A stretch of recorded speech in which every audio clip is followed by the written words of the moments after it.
धर्म में राजनीति का कोई स्थान नहीं होना चाहिए, लेकिन राजनीति का धर्म होना बहुत आवश्यक है। कि राम को अगर कोई प्रिय है तो वो अवध परम प्रिय है। कि सनातन को किसी ने बनाया नहीं है, सनातन स्वयं निर्मित है। धर्म किसी को निमंत्रण नहीं देता है अपने पास आने के लिए, धर्म को धारण करना पड़ता है। राम नगरी अयोध्या में इस वक्त प्रसिद्ध कथावाचक महाकाल की नगरी उज्जैन से सुलभ शांतु जी महाराज आए हुए हैं, जो बहुत ही भव्य और दिव्य रूप से कथा का श्रवण अपने भक्तों को कराते हैं। यह काफ़ी मर्यादित शब्दों का प्रयोग करते हुए अपनी कथा सुनाते हैं। ये अयोध्या आए हैं, इनकी भी राम कथा चल रही है अयोध्या के माधव भवन में। भक्त बड़े ही धूमधाम से सुन रहे हैं। आज हम इनसे जिस मसले पर बात करने वाले हैं, एक नया मसला है, ज्वलंत मसला है, मुद्दा है। कल की लोकसभा की कार्यवाही में राहुल गांधी ने एक शब्द का प्रयोग किया, एक वर्ड, वो शिव जी की प्रतिमा लेकर के गए हुए थे और उस प्रतिमा को दिखाते हुए उन्होंने कहा हिंदू हिंदू हिंदू, हिंसा हिंसा हिंसा। ये 6 शब्द उन्होंने, 2 ही शब्द है, इनका 3-3 बार उन्होंने प्रयोग किया, हिंदू हिंदू हिंदू, हिंसा हिंसा हिंसा, जिस पर उनके ऊपर काफ़ी पलटवार भी शुरू हुए, कई सारी बातें हुई। हमें उस राजनीतिक मुद्दे पर बात नहीं करनी है, लेकिन इसका एक धार्मिक रूप क्या हो सकता है, सनातन जगत में इसका क्या संदेश गया, हिंदू समाज के मतावलंबियों के बीच, रामानंदाचार्य संप्रदायों के बीच, या जितने भी मठ मंदिर पीठ भारत में हैं, वह सभी लोग इसको लेकर के अपनी क्या राय रखते हैं, इसी बात पर आज हम सुलभ शांतु जी से उनकी राय को लेंगे। आपके प्रश्न का उत्तर दूं उसके पहले मैं ये कहना चाहूँगा, अभी कुछ दिनों से मैं देख रहा था कि अयोध्या को लेकर एक विचार बड़ी तेज़ी से वायरल हुआ चुनाव के बाद, कि अयोध्या जाएं तो राम का दर्शन करें लेकिन वहाँ रुके नहीं, वहाँ के फूल वालों से फूल ना खरीदें, मिठाई वालों से मिठाई ना खरीदें। इस प्रकार का विचार सोशल मीडिया पे बहुत तेज़ी से वायरल हुआ। लेकिन मेरा सदा से मानना है कि धर्म में राजनीति का कोई स्थान नहीं होना चाहिए, लेकिन राजनीति का धर्म होना बहुत आवश्यक है। कोई भी दल अपने हित के लिए धर्म को राजनीति से ना जोड़े, अन्यथा जो परिणाम आते हैं हम आज उसको देख रहे हैं कि दुष्परिणाम राजनीति किसी और ने की, लेकिन उसका भुगतान जो है ये श्री धाम अयोध्या कर रही है। हजारों वर्ष की एक प्रतीक्षा के बाद ये क्षण आया था कि लोग अपने घर से निकलकर श्री धाम अयोध्या आ रहे हैं। मैं उससे इतर बात करना चाहता हूँ।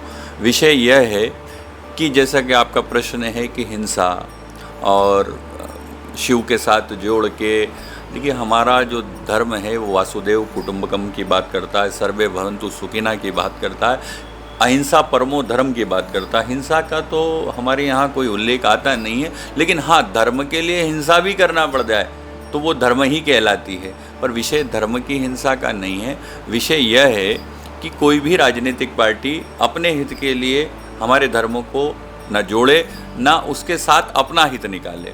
मेरा विषय, चूँकि आपने प्रश्न कुछ और है, लेकिन मैं उत्तर ये देना चाहता हूँ कि जैसे अयोध्या में अभी हम बैठे हैं और ये विचार भी राजनीति के कारण ही प्रेरित होकर ये आया कि श्री धाम अयोध्या जाएं तो राम का दर्शन करें, लेकिन वहाँ खरीदारी नहीं करें। लेकिन मैं आपके चैनल से आग्रह करना चाहूँगा माध्यम से कि राम को अगर कोई प्रिय है तो वो अवध परम प्रिय है। यहाँ के जो नर नारी हैं उन्हें वो सबसे अधिक प्राणों के समान प्रिय हैं।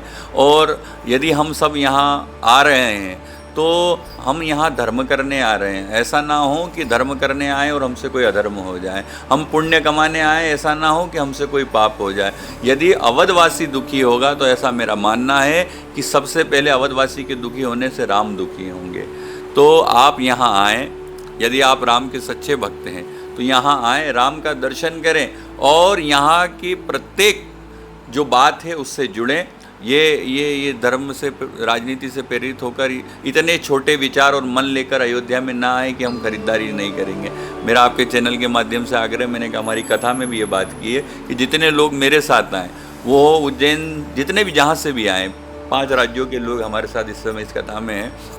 मैंने सबसे आग्रह किया है कि आप आइए, दर्शन कीजिए और जितनी खरीदारी अयोध्या से कर सकते हैं करिए और अपने घर लेकर जाइए। ले जाने की कोई दिक्कत होगी तो हम एक्स्ट्रा लोडिंग लगा देंगे। क्यों? उसका विषय कहने का ये है कि राजनीति धर्म में हस्तक्षेप नहीं करना चाहिए, उसका दुष्परिणाम आता है और दुष्परिणाम वहाँ के लोग भुगतते हैं। जो सनातन की मूलभूत बातों को ध्यान में रखते हुए सनातन को विस्तृत रूप से तिलक पत्रिका पर बताएंगे। धर्म की परिभाषा है धारणात इति धर्मः। जो धर्म किसी को निमंत्रण नहीं देता है अपने पास आने के लिए, धर्म को धारण करना पड़ता है। और जब धर्म को हम धारण कर लेते हैं तो धर्म हम पर शासन करने लग जाता है, जिससे हमारा जीवन जो है वो अनुशासन में हो जाए। सनातन जो है, सनातन का अर्थ होता है पुरातन। सनातन का अर्थ होता है जिसको किसी ने उत्पन्न नहीं किया, जो स्वयं प्रकट हुआ है। ऐसा कहा जाता है जब प्रलय आता है तो सृष्टि पे सब कुछ समाप्त हो जाता है। आप प्रयागराज जाते होंगे, वहाँ पर अक्षय वट की बड़ी महिमा है। ऐसा कहते हैं कि जब प्रलय आता है तो भगवान वासुदेव उस वट वृक्ष पर विराजमान रहते हैं, और प्रलय जब समाप्त हो जाता है तो उसके बाद पूरी सृष्टि का निर्माण होता है। लेकिन सनातन, हमारे वेद जिसको हम कहते हैं, वो किसी के द्वारा उत्पन्न नहीं किए जाते हैं, प्रकट नहीं किए जाते हैं। जब सृष्टि प्रलय करती है, सृजन करती है, तो स्व उत्पन्न हो जाते हैं। वही हमारा सनातन है कि सनातन को किसी ने बनाया नहीं है, सनातन स्वयं निर्मित है, स्वयं प्रकट है। जैसे भगवान शिव स्वयंभू हैं, उसी प्रकार हमारा धर्म सनातन है, पुरातन है, सबसे पुराना है। उसे किसी ने प्रकट नहीं किया है, वो स्वयं बनकर आया है। सनातन स्वयंभू है, स्वयं प्रकट हुआ है, ऐसी बात प्रसिद्ध कथावाचक सुलभ शांतु जी ने कही है और इसको प्रमाणित भी किया है। मैं देवेश पांडे, अयोध्या।